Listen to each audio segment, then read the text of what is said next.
आइए कुछ महत्वपूर्ण बिंदुओं पर चर्चा करें। हमारा भारत और देश की जनता गहन संकट में। आसमान से टपके हुए काले सूर्य देश के अस्तित्व की हत्या कर रहे हैं, मानवीय मूल्यों की हत्या कर रहे हैं और पूरे देश को अपने काले तिमिर में जकड़ रहे हैं। यह भूमिका है। हम इसी संदर्भ में सारी बात करें। आइए यहाँ पर सबसे पहले तो हमारे राष्ट्र का संचालन काले सूर्यों के हाथों में है।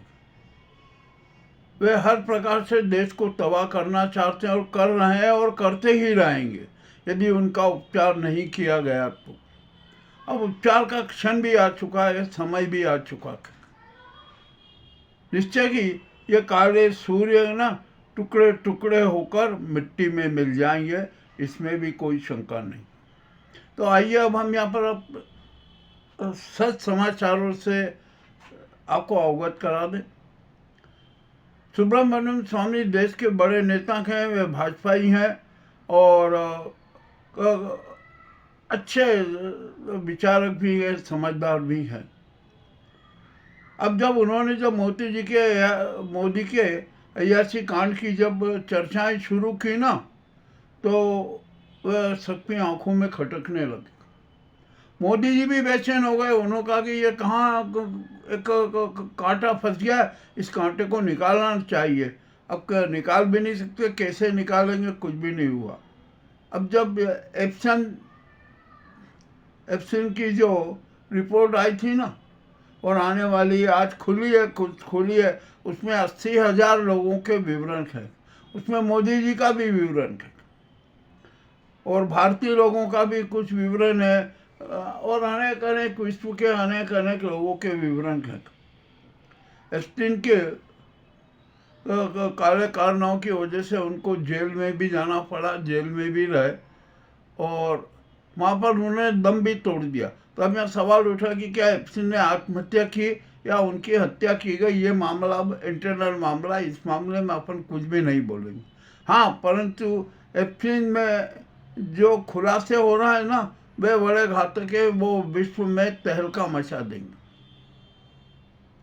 सुब्रमण्यम स्वामी ने भी स्पष्ट कहा था कि ये पीएम मोदी है ना, बहुत अय्याश आदमी है, ये इनका चरित्र ठीक नहीं है, ये भारत के प्रधानमंत्री पद के पर बैठने लायक नहीं है। ये हो गया। तो अब जब सुब्रमण्यम स्वामी ने घोषणा की ना, तो बीजेपी में और खलबली मच गई। और जब से सुब्रमण्यम स्वामी ने घोषणा की हुई, जब से अभी तक गायब हैं, कहीं पर नहीं आ रहे हैं, कहीं पर दिख भी नहीं रहे हैं। न उनका कुछ संदेश आ रहा है, मैसेज आ रहा है, ना उनकी लोकेशन मिल रही। जैसे धनखड़ के साथ हुआ था ना, तो ठीक वैसा का वैसा ही सुब्रमण्यम स्वामी के साथ भी हो रहा है। अब देखते हैं क्या होता है, क्या नहीं होता। के 4 भारतीयों के नाम तो एप्सन के उसमें है और वो सारे राज उजागर हो जाएंगे, कोई दिक्कत नहीं है। और अब ये जो सूची आ रही है ना एप्सन की, तो उसके आधार पर 19 से लेकर 22 के बीच में मोदी जी और अन्यों का भी सारा विवरण आ जाएगा। संभावित नाम तो आए हैं, किंतु हम उनको अभी ऑथेंटिक नहीं मानते हुए हम तो ये कहेंगे कि जब वो सारे साक्ष्य आ जाएंगे ना, जब भी सही माना जाएगा। हरजीत में पुरी का तो मामला आ ही गया, ओपन हो गया, कोई उसमें दिक्कत नहीं है, सारी जब भी हो गया। चलिए, अब ये तो बात हो ही गई। अब ये देखते हैं 2-3 दिन में क्या होगा। हाँ, मगर इतना तय है कि अब भारत में भारी राजनीतिक उथल पुथल होगा। ये नाजी सरकार गिर जाएगी, खत्म हो जाएगी। मामला बड़ा विचित्र हो गया। देखते हैं अब क्या क्या होता है। 3 दिन और इंतजार करेगी जनता। 147 करोड़ जनता है ना, अब चुप नहीं बैठेगी। चलिए ठीक है। अब यहाँ पर आते हैं कि हम चुनाव आयोग, एसआईआर और वोट चोरी, ये 4 बिंदु हैं। और 5वां जो खड़ा हुआ है अंपायर, सुप्रीम कोर्ट। ये 5 लोगों की जो एक टीम है ना, इस पर हमें विचार करना पड़ेगा। सबसे पहले हम बात करते हैं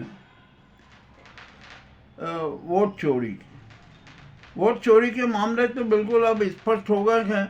जो भाजपाई नेता है ना, वे भी स्वीकार कर रहे हैं कि हाँ हाँ वोट चोरी हुई, और वोट चोरी के हिसाब से ये सरकार बनी है। जो हार रहे थे ना, उनको डीएम ने विजयी घोषित कर दिया सिर्फ एक फोन आने पर। मामला स्पष्ट हो गया, वोट चोरी हुई, और वो भी ईवीएम से हुई, ये भी सिद्ध हो गया। अब दूसरा मुद्दा आता है चुनाव चोरी का। तो चुनाव चोरी भी उसी से संबंधित है, तो चुनाव चोरी भी हुई, सरकार चोरी भी हो गई। अब कोई दिक्कत नहीं है, ये तो सारा एक मामला हो गया। अब एसआईआर का मामला बड़ा उलझन वाला हो गया। एसआईआर में है ना, ये शातिर ढंग से प्रजातंत्र की हत्या की गई, जनमत की हत्या की गई, जनमताधिकार की क्रूर हत्या की गई, और इसके लिए दोषी चुनाव आयोग ही है। ज्ञान कुमार भी और पूर्व के सीईओ राजीव कुमार भी। सारे राज खुल गए, कोई दिक्कत नहीं है। अब सुप्रीम कोर्ट में भी है ना, चुनाव आयोग घुटने पर आ गया, और उसने भी न जाने उड़ जोड़ बयान दे रहा, कुछ भी कोई करना। तो यहाँ पर जब सुप्रीम कोर्ट ने ज्ञानेश कुमार से और चुनाव आयोग से सवाल किए ना, तो वो जवाब भी नहीं देने पा रहा।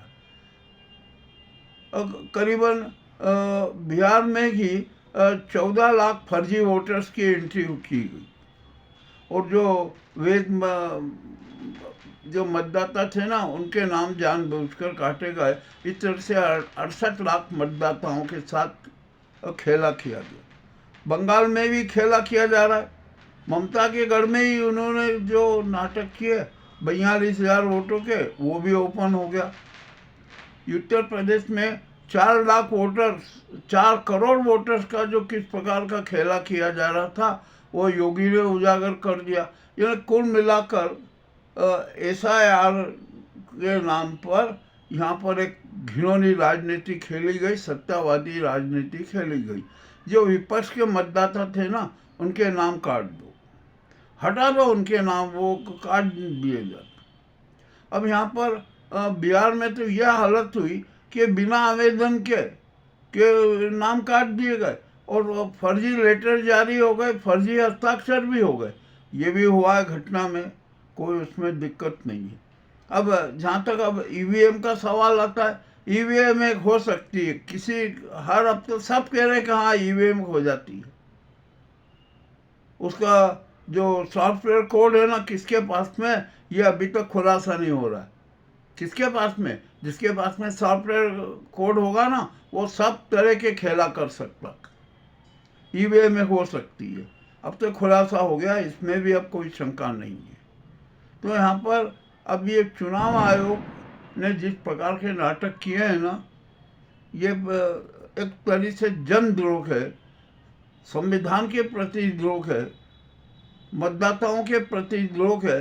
तो इसकी कठोर से कठोर सजा मिलना चाहिए। और कठोर सजा क्या होगी? आदमी जिंदा रहता है अपने स्वार्थ के लिए, तो उसको मृत्युदंड दिया जाए, यही सबसे बड़ी सजा हो सकती है। इससे बड़ी सजा तो कोई है नहीं। तब ये ज्ञानेश कुमार और राजीव कुमार, इन पर भी बहुत कठोर कार्रवाई की जरूरत है, और मृत्युदंड देने की ही पात्रता आती है। अब यहाँ पर आया कि क्या हम एक बात यहाँ पर जरूर ये कहना चाहेंगे कि क्या ज्ञानेश कुमार और राजीव कुमार की इतनी हिम्मत है, या वो इतने बड़े आदमी हैं कि जो इस प्रकार का खेला कर सकते हैं? नहीं, उनकी कुछ इतनी बड़ी औकात नहीं है। तो ये खेला और ये षड्यंत्र में नरेंद्र मोदी और अमित शाह का हाथ। तो जो सज़ा ज्ञानेश कुमार और राजीव कुमार को दी जाना चाहिए ना, वो ही सज़ा मोदी और अमित शाह को दी जाना चाहिए। ये अब तो जनता खुल के कह रही है। मामला बड़ा रोचक हो गया। अब देखते हैं क्या होता है क्या नहीं होता है। अब एक सुप्रीम कोर्ट है। सुप्रीम कोर्ट के बारे में भी हम ये कहें कि सुप्रीम कोर्ट किस प्रकार का खेला करती है। अरे जो सत्य सामने आ गए हैं, सच हमने सामने है, जो जिंदा मतदाता है जिनको मृत घोषित करके नाम काट दिया गया, वो सुप्रीम कोर्ट के सामने खड़े हो रहे हैं, सत्य तो आएगा ना। अरे चाहे 15 लोग खड़े हुए तो सही ना, तो इन्हें SIR के नाम पर किस प्रकार का घिनौना कुकृत्य किया गया, षड्यंत्र रचा गया, ये उजागर हो गया। तो सुप्रीम कोर्ट को तत्काल निर्णय दे देना था सत्य को जानते हुए और SIR को रद्द करना था, किंतु ऐसा नहीं हुआ। तारीख पे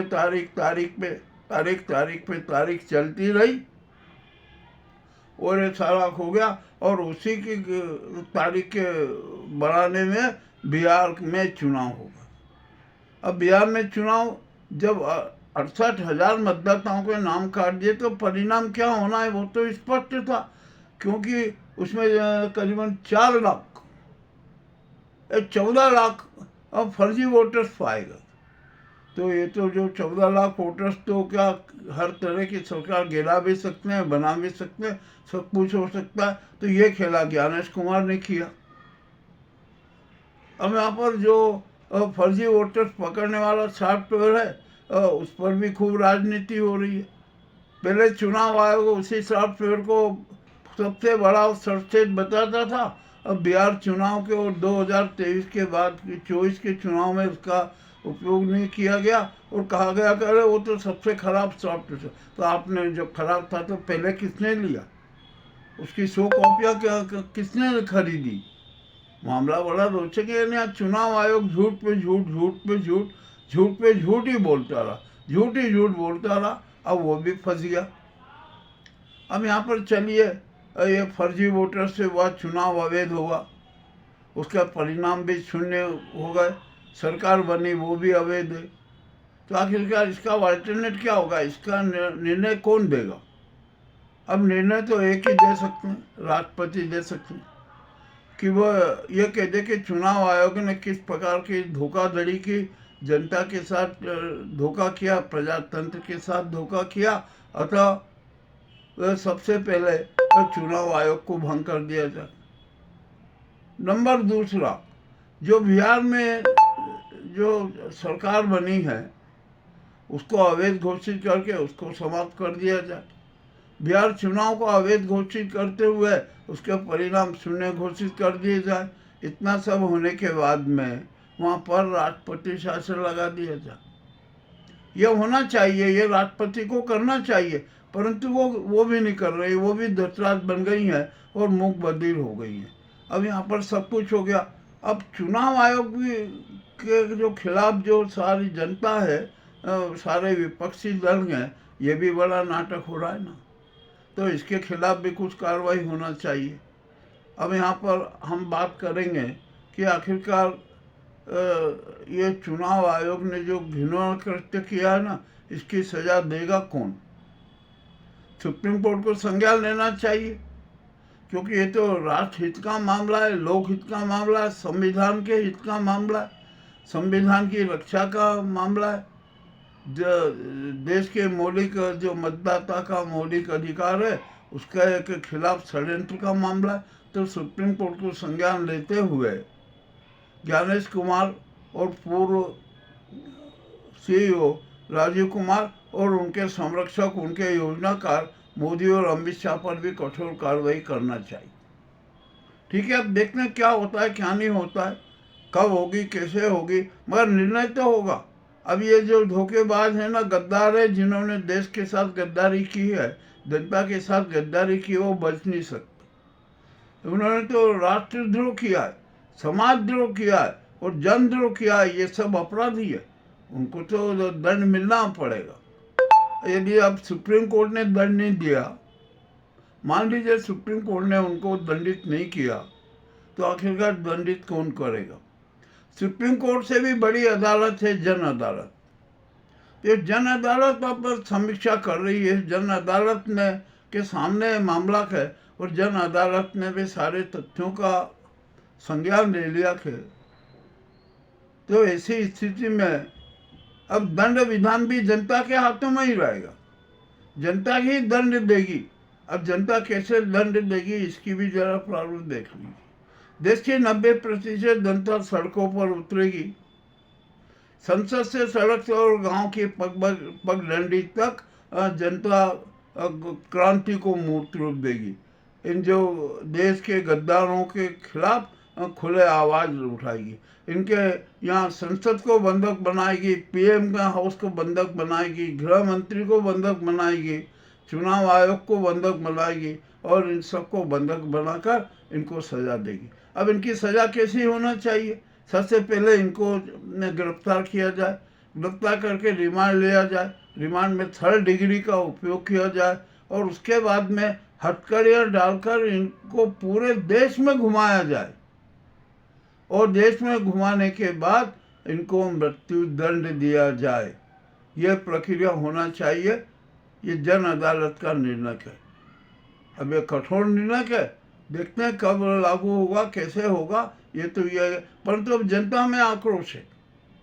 इसमें कोई शंका नहीं कि जनता है ना इनके खिलाफ कठोर से कठोर कदम उठाना चाहती है। अब छोड़िए, ये बातें हो गई। अब नीतीश कुमार का जो हिजाब वाला कांड है ना, वो भी बड़ा अंतर्राष्ट्रीय स्तर का हो गया। और जिस लड़की के साथ, जिस डॉक्टर के साथ ये हिजाब कांड हुआ ना, उसने तो बड़ा विचित्र बयान दे दिया।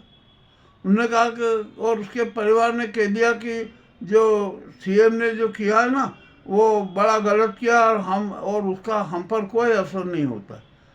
अब जिसके साथ ये घटना हुई ना, वो कल ड्यूटी भी ज्वाइन करेगी। ये सब कुछ होगा। और उस परिवार ने बहुत अच्छी बात कही कि छोटे से कांड को लेकर उसका राजनीतिकरण किया जा रहा, उसको हिंदू मुस्लिम के रूप में देखा जा रहा। ये अच्छी बात नहीं है, ये देश हित में भी अच्छी बात नहीं है और राजनीति के हित में भी अच्छी बात नहीं। अब नीतीश कुमार बदनाम तो हो ही गए और हो सकता है कि ये कोई बड़ा चातुर खेल हो। जब जिसके साथ घटना घटित हुई है ना, वो परिवार को कोई आपत्ति नहीं है। उन्होंने कह दिया कि ये सारा नाटक था, ये षड्यंत्र है और जो हिंदू मुस्लिम की भावनाओं को भड़काने वाला काम है। हमें इससे कोई सरोकार नहीं, हमें कोई शिकायत नहीं, न नीतीश कुमार से शिकायत है न किसी अन्य से। और हमारी जो उस परिवार की जो बेटी जो डॉक्टर बनी है ना, वो शनिवार को ड्यूटी ज्वाइन करेगी। ये सारा मामले का इस तरह का पटाक्षेप हो गया। तो ये क्या था कि नीतीश कुमार को बदनाम करके उनको हटाना, उनको त्याग पत्र देने के लिए बाध्य करने का भी एक नाटक था, किंतु अभी नाटक फ्लॉप हो गया। अब नीतीश कुमार क्या करेंगे ये देखना है। मामला तो बड़ा रोचक है ना। अब ये हम अभी इसकी ओर अंदर तक तय तक जा रहे हैं कि आखिर का मामला क्या है। अब क्या होगा क्या नहीं होगा, ये भी बहुत जल्द सामने आ जाएगा। अब मनरेगा को लेकर भी है ना, किस प्रकार का शातिर षड्यंत्री खेल खेला गया है, ये भी अपने आप में विचित्र है। ये ना, अब ये जो नाजी सरकार है ना, महात्मा गांधी के चरित्र पर, उनके नाम पर भी अब ये हमला करने लगी है। और मुझे तो लगता है कि ऐसा ना हो कि अगली बार ये कह दें कि जो नोट पर गांधी जी का चित्र छपता है ना, वो भी हटाना बंद कर दें। ये भी हो सकता है, करेंगे ये। और अब यहाँ पर संघ की बात मत देख लीजिए। संघ ने तो हिंदू मुस्लिम का जहर फैलाया है पूरे देश में और पूरे देश का वातावरण जहरीला किया। और वो अब वातावरण ऐसा हो गया है कि उसको सुधारना बड़ा मुश्किल है। अब यहाँ पर कुछ क्रिश्चियंस का चल रहा है। अब आप चर्च में कुछ भाजपाई संघी लोग गुजरात में कहते हैं नहीं, जननी जन्मभूमि स्वर्गदापी गिरी, ऐसी का भी गान होना चाहिए। अरे क्यों होना चाहिए भैया? आप अपने धर्म का करो, वो उनके धर्म का करो, उनके धर्म में क्यों हस्तक्षेप करते हो? तो कुल मिलाकर इनका जो नाजी गुजराती गैंग का और राजनीति और धर्म के पंडोर गुंडों का एक ही लक्ष्य है कि भारत को किसी भी तरीके से महापतन की ओर ले जाया जाए। यहाँ पर देश में खूनी गृह युद्ध करवा दिया जाए ताकि इनकी राजनीति चलती रहे। यह मामला भी बड़ा विचित्र है। कुल मिलाकर देश के साथ भी गद्दारी हो रही है। और ये गद्दारी कौन कर रहा है? जो सुव्यवस्थाओं को कुव्यवस्थाओं में बदलने वाले स्वदेशी आतंकी कर। अब ये सारा सच में सामने आ चुका है। संघ का भी चाल चरित्र चेहरा नीति नियत और लक्ष्य भी सब उजागर हो गए। नाजी सरकार के लक्ष्य किसी से छिपे नहीं है। इन्हें कुल मिलाकर सब ये देश की क्रूर हत्या करके उनके उसी के शव पर अपने सत्तावादी महल बनाना चाहते हैं। ये आज के कड़वी बातें थी जो हमने आपके सामने रखी। आपको कैसी लगी हमें अवश्य बताएं। कल फिर हम एक नई चर्चा और नए विचारों के साथ आपके सामने प्रस्तुत होंगे। बहुत बहुत धन्यवाद।